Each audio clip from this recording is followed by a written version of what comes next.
દર્શક મિત્રો, ત્રિદશાબ્દી મહોત્સવનો આજે અંતિમ દિવસ અને લક્ષ્મીનારાયણ ભગવાન કેન્દ્ર સ્થાનમાં બિરાજમાન થયા છે. એમનો આજે પાટોત્સવ દિવસ પણ છે. તો આજે જુઓ, પાટોત્સવની સાયમ આરતી અત્યારે જ થવાની છે અને ભગવાનના મંદિરનો પરિસરનો કેવો શણગાર કર્યો છે લાઇટિંગથી, આપ જોઈ શકો છો. બેનો, કયા ગામના છો? મંજલ આણંદ સર. દર્શક મિત્રો, મારી સામે જુઓ ભગવાનનો શણગાર છે. તે દરમિયાન એક જ ગામની તમામ આ મહિલાઓ દેખાઈ રહી છે. બેનો, કયા ગામના છો? આણંદ સર, મંજલ. બરોબર. તો આપે શું કામ કર્યું છે આજે 3 દિવસ દરમિયાન? જમણમાં જે બહેનોને સુચારુ રૂપે લાઈનમાં બેસાડવા એ પ્રકારનું કામ કર્યું છે. બરોબર.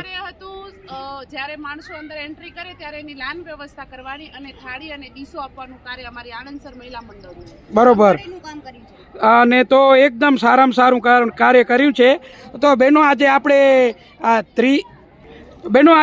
ત્રિદશાબ્દી મહોત્સવનો અંતિમ દિવસ છે અને સામે જુઓ આપણા લક્ષ્મીનારાયણ કેન્દ્ર સ્થાન ભગવાનનો આજે પાટોત્સવ દિવસ પણ છે.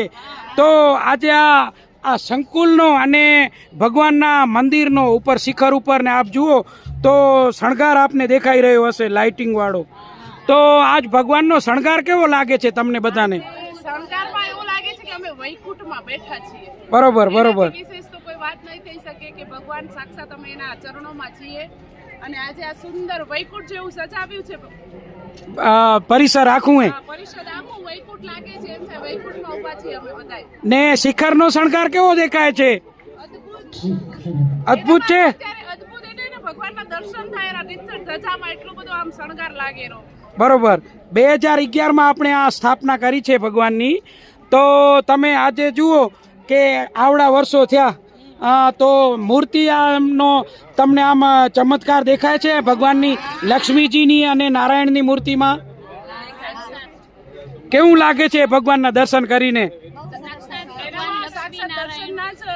એના સાક્ષાત ભગવાનના દર્શન જ એનામાં થાય છે. એકદમ આમ એની મૂર્તિમાં એકદમ આમ રુદ્ર આમ ચમત્કાર આવે છે, અંદરથી પ્રકાશ આવે છે એના. બરોબર. ચહેરા ઉપરથી અલૌકિક તમને ભવ્યતાના દર્શન થાય છે. ધન્યવાદ. લક્ષ્મીનારાયણ ભગવાન કી જય. ધન્યવાદ, ધન્યવાદ.